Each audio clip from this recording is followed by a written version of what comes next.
है ना। जो पहला उपदेश हुआ था वो कहाँ हुआ था? कहाँ हुआ था? वहाँ पर चैत्य था, उस चैत्य पर पहला उपदेश हुआ था। राजगृह का ही वन है ना वो, लट्ठी शब्द आया है ना।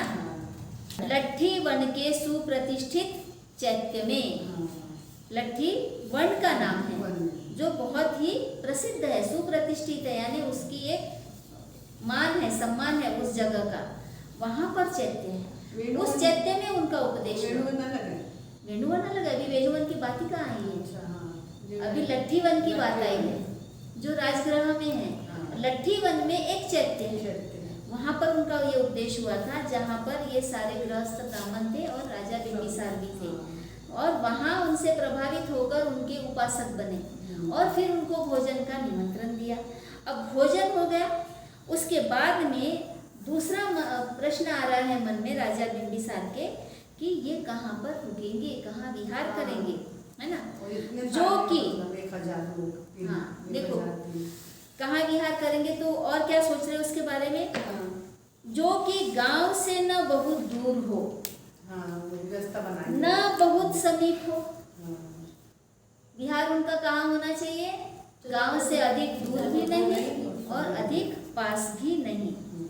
यानी अधिक दूर इसलिए ना हो कि लोगों के आने जाने में कोई दिक्कत ना हो, है ना, लोग आसानी से उनके करीब पहुंच सके, उनको सुनने के लिए आ सके, और बहुत समीप भी ना हो विहार, ताकि पूरे समय लोगों का डिस्टरबेंस भी ना हो, वही पड़े रहे, है ना।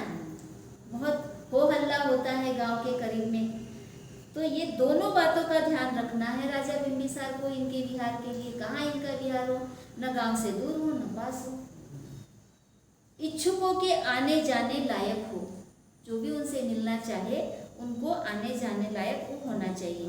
जहाँ दिन में बहुत भीड़ न हो, ऐसी जगह हो जहाँ दिन में भीड़ न हो और रात में लोगों का हल्ला गुल्ला न हो। मनुष्य के लिए एकांत स्थान हो, एकांतवास के योग्य हो, तब मगध राज को हुआ। यानी उनका विहार कहाँ हो, इसके लिए उन्होंने कितने गंभीरता से सोचा कि वो किस जगह पर होना चाहिए और कैसा होना चाहिए। एक तो गांव के अधिक समीप भी नहीं, गांव के अधिक दूर भी नहीं, और दूसरी बात कि लोगों के आने जाने लायक हो, जो भी उनसे मिलने वाले लोग हैं उन्हें बहुत ज़्यादा परेशानी भी ना हो उनके पास आने के लिए, और दिन के समय लोगों की बहुत भीड़ न लग जाए, और रात के समय लोगों का हल्ला गुल्ला भी नहीं होना चाहिए, इतना करीब भी नहीं हो कि हल्ला गुल्ला उनको सुनाई दे। और मनुष्य के लिए एकांत स्थान हो, एकांतवास के योग्य हो, क्योंकि वो ध्यान साधना भी करते थे, जहाँ शांति की ज़रूरत थी, एकांत की ज़रूरत थी। ये सारी बातों का ध्यान रखना था उनके विहार का स्थान निश्चित करने के लिए। फिर मगध राज को हुआ, यह हमारा वेणुवन, अब आ रहा है वेणुवन, वेणु भी बोला गया है, वेणु भी बोला गया है। उद्यान गांव से न बहुत दूर है न बहुत समीप, एकांतवास के योग्य है। क्यों न मैं वेणुवन उद्यान बुद्ध सहित भिक्षु संघ को प्रदान करूँ। इतना उनके मन में आया कि ये जो वेणुवन है ये गांव से बहुत करीब भी नहीं है और गांव से बहुत दूर भी नहीं है, बहुत अच्छी जगह है, एकांतवास के लिए भी योग्य है। क्यों न मैं ये वेणुवन उद्यान बुद्ध सहित सारे भिक्षु संघ को दान में कर दूं।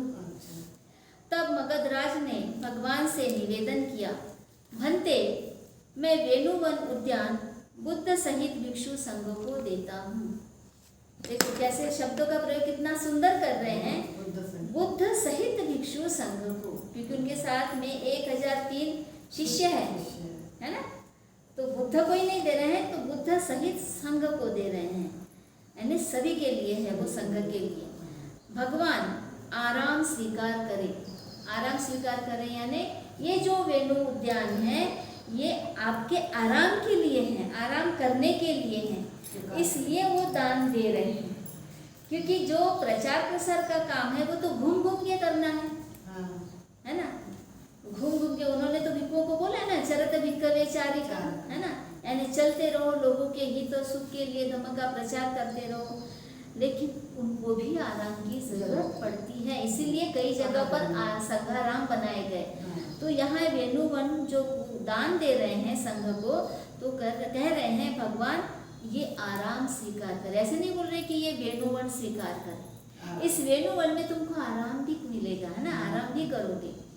और फिर मगधराज को धम्म संबंधी कथाओं द्वारा समुत्तेजित कर आसन से उठकर चले गए। यानी बुद्ध ने फिर जब उन्होंने ये कहा तो उनको वो एक उपदेश दिया धम्म संबंधी, और फिर आसन से उठकर चले गए। भगवान ने इसी के संबंध में धम्म संबंधी कथा कहा। इसी के संबंध में मतलब वो जो उन्होंने दान किया था, है ना, अपना वेणुवन दान किया था, उससे संबंधित उन्होंने उनको उपदेश दिया। भिक्षुओं को संबोधित किया, भिक्षुओं अनुमति देता हूँ आराम के ग्रहण करने की, यानी खुद ही अकेले ने ग्रहण नहीं किया, पूरे संघ को। अब यहाँ पर एक बात नहीं आई है जो मैं आपको बता रही हूँ, दूसरे किताब में मैंने पढ़ी है। ये जो दान देने की प्रक्रिया है, ये किस तरह से दान दिया था उसका वर्णन है। जहाँ जहाँ चरण परे गौतम के उसमें इसका वर्णन आया है। तो वेणुवन कैसे दान किया राजा बिंबिसार ने बुद्ध को, तो पानी लिया, लोटा भर पानी लिया, और बुद्ध ने ऐसे हाथ किया और उन्होंने बुद्ध के हाथ पर ऐसे लोटे से ऐसे पानी छोड़ा। कहा जैसे जैसे ये पानी, ये जल, ये तुम्हारे हाथ पर छोड़ रहा हूँ, वैसे वैसे वेणुवन का अधिकार मैं छोड़ रहा हूँ। कि राजा का था ना, उस वेणुवन पे अधिकार किसका था, राजा का था। तो अपना अधिकार उस छोड़ के वो बुद्ध के अधिकार क्षेत्र में, यानी संघ के अधिकार को दे रहे हैं, उनको दे रहे हैं। तो जैसे जैसे जल छोड़ रहे हैं, इसको कहते हैं जलदान करना। ये जलदान करने का मतलब है उसके माध्यम से प्रतीक रूप में जो वस्तु दी जा रही है, खास करके कौन सी वस्तु, इसे कहते हैं अचल संपत्ति।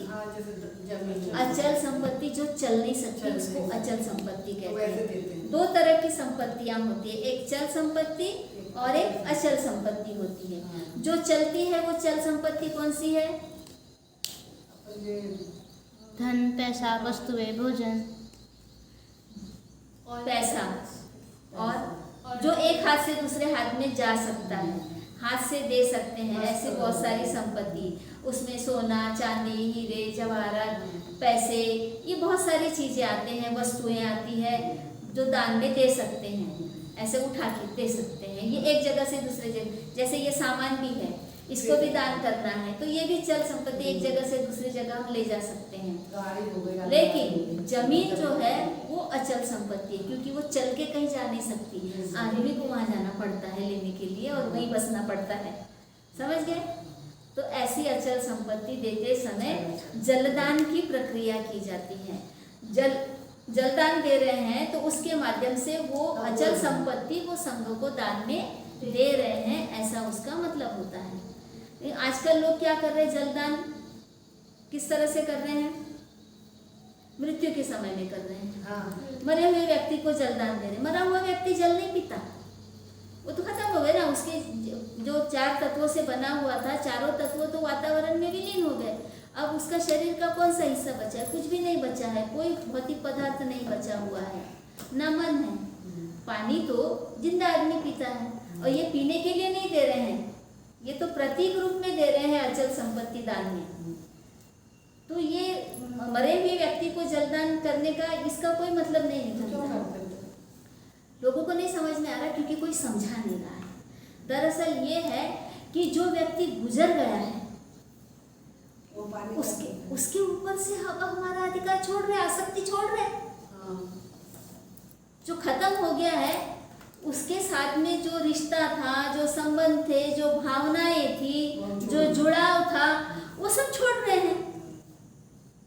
ये उसका मतलब है। अब उसके साथ में कोई संबंध नहीं रहा क्योंकि वो व्यक्ति ही नहीं रहा। हमें मुक्त होना है उसकी आसक्ति से। जो मुक्त नहीं होता है वो उसको याद करते रहता है ना। और उसके माध्यम से कई तरह की भ्रांतियां लोगों ने अपने मन में पाली है कि उसकी आत्मा भटक रही होगी, उसकी आत्मा को शांति मिले इसलिए हम जलदान नीति कर रहे हैं, पुण्यानुमोदन कर रहे हैं। इन चीज़ों को सही तरीके से व्याख्या नहीं की जा रही है, समझ में नहीं आ रहा है। जलदान करने का मतलब है कि हम छोड़ रहे हैं, उसके ऊपर का अपना अधिकार छोड़ रहे हैं, ये उसका मुख्य मतलब है। अब आज के समय में कोई हमें अचल संपत्ति दान में देता है तो ऐसा जलदान करने से चलेगा क्या? क्या करना पड़ता है? लीगल कार्रवाई। कैसे?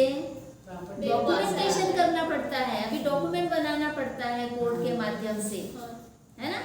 अभी कागजात चाहिए, कागजात पर 7/12 करना पड़ता है ना। सबकी साइन लगती है, स्टैम्प पेपर लगता है, क्या क्या नहीं लगता है। अभी लिखित रूप में चाहिए। अगर आपने लिखित रूप में अपनी संपत्ति किसी को नहीं दी, इसका मतलब है कि वो संपत्ति आपको नहीं मिली। अब कोई कितना भी जलदान करे, संपत्ति आपको नहीं मिलेगी। तो ये राजा बिंबिसार का जो उदाहरण है वेणुवन दान करने का, ये हमारी आंखें खोलता है कि वाकई में उस समय ये जलदान की परंपरा क्यों बनी थी और उसके क्या मायने होते थे, समझ रहे। अब उसको आज लोगों ने गलत वे में ले लिया है, हाँ? अभी तो हमारा इस तरह से जलदान नहीं हो सकता है, हमको एग्रीमेंट करना पड़ता है, ठीक है। और जो मरे हुए आदमी के लिए जलदान करते हैं उसके भी मायने अलग है, अभी अलग मायने हैं। एक्चुअली अपने मन को समझाना है कि जो चला गया, अब उससे हमें कोई अपेक्षा नहीं रखनी है, छोड़ देना है, आसक्ति छोड़ देनी है। तो यहाँ पर ये कहानी खत्म हो रही है इस तरह से। से भी आपने बोला ना कि मरे हुए आदमी के लिए कभी कोई जलदान करते हैं। ऐसे में देखिए मानती जी को, जैसे मेरे घर पे आए थे जैसे पूजा लेने, तो थाली में वो गड़ू से पूरा से जलदान कर रहे थे पानी का। तो वो ऐसे करने से क्या होने वाला है? अभी अगर उसकी सही से व्याख्या नहीं करते हैं, उसका अर्थ नहीं समझाते हैं, तो उसका कोई मतलब ही नहीं रहा, वो एक कर्मकांड हो गया। हमको जो भी चीज करनी है उसका अर्थ मालूम होना चाहिए, क्यों कर रहे हैं, किस लिए कर रहे हैं, उसका क्या परिणाम होगा, ये सब समझाते हैं तो उसका कुछ मतलब होता है। अगर नहीं समझा रहे तो वो कर्मकांड हो गया। क्योंकि जैसे मेरे पापा वो तुम्हारा अनुभव है, समझा नहीं, सभी लोग, हाँ सभी का ये हाल है, सभी लोगों के साथ हो रहा। हमको अपने अपने अनुभव मालूम रहते हैं कि लेकिन दुनिया में ये कर्मकांड अंधश्रद्धा बहुत फैली हुई है। कोई भी इसको समझने को भी तैयार नहीं और न समझाने को तैयार। बट ये गलत होता है। जो समझाने, हम ये राजा बिंबिसार का ये प्रसंग पढ़ते हैं तब हमें जलदान का मतलब समझ में आ रहा है, ठीक है। तो ये पूरा राजा बिंबिसार का जो संवाद है और यहाँ से एक उपासक संघ तैयार हो रहा है, ये बुद्ध के जीवन की अप्रतिम घटना है। पहला ऐसा इतना बड़ा दान बुद्ध को मिला है, वेणुवन। इतना बड़ा दान मिला और इतना बड़ा उपासक संघ बना, इतना बड़ा उपासक संघ बना। और एक राजा जिसके अधिकार में बहुत सारी चीजें होती है, एक राजा उपासक बना। पहला राजा है राजा बिंबिसार जो बुद्ध का उपासक बना। तो ये उनके जीवन की बहुत महत्वपूर्ण घटना है। हम यहीं रुकते हैं।